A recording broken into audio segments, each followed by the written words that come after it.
بسم اللہ الرحمن الرحیم۔ ایک صاحب کا سوال ہے کہ کیا مسلسل 3 جمعے کی نماز چھوڑنے سے آدمی کے دل پر مہر لگا دی جاتی ہے؟ کیا یہ قرآن و حدیث سے ثابت ہے؟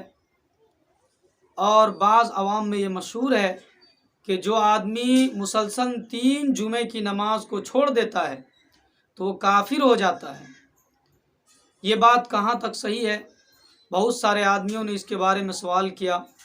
اس کا جواب یہ ہے کہ یہ بات صحیح ہے کہ جو شخص 3 جمعے کو مسلسل کاہلی اور سستی کی وجہ سے چھوڑ دیتا ہے تو اس کے دل پر مہر لگا دی جاتی ہے۔ یہ جامع ترمذی شریف کی روایت ہے۔ امام ترمذی نے کتاب الجمعہ کے تحت ایک باب باندھا ہے، باب ما جاء فی ترک الجمعۃ بغیر عذر۔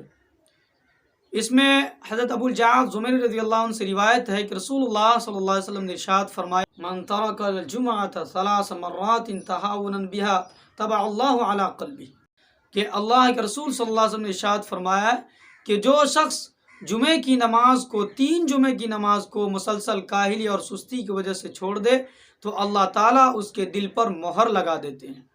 اور یہ بات جو مشہور ہے کہ 3 جمعے کی نماز چھوڑنے سے کافر ہو جاتا ہے، یہ بات درست نہیں ہے۔ اور دل پر مہر لگنے کا مطلب یہ ہے کہ اللہ تعالیٰ اس سے نیکی کے کرنے کی توفیق کو چھین لیتے ہیں۔ اسی لیے 5 وقت کی نمازوں کا اہتمام کرے اور خصوصاً جمعے کی نماز کا اہتمام کرے۔ اگر آپ ہمارے چینل پر نئے ہیں تو ہمارے چینل کو سبسکرائب کیجئے، اور اگر آپ کے بھی کوئی سوال ہے تو کمنٹ میں لکھنا نہ بھولیں، اور ضرور کمنٹ میں لکھیں۔ میں انشاءاللہ العزیز کوشش کروں گا مع دلائل کے ساتھ اس سوال کے جواب دینے کا۔ وآخر دعوانا الحمدللہ رب العالمین۔ جزاک اللہ۔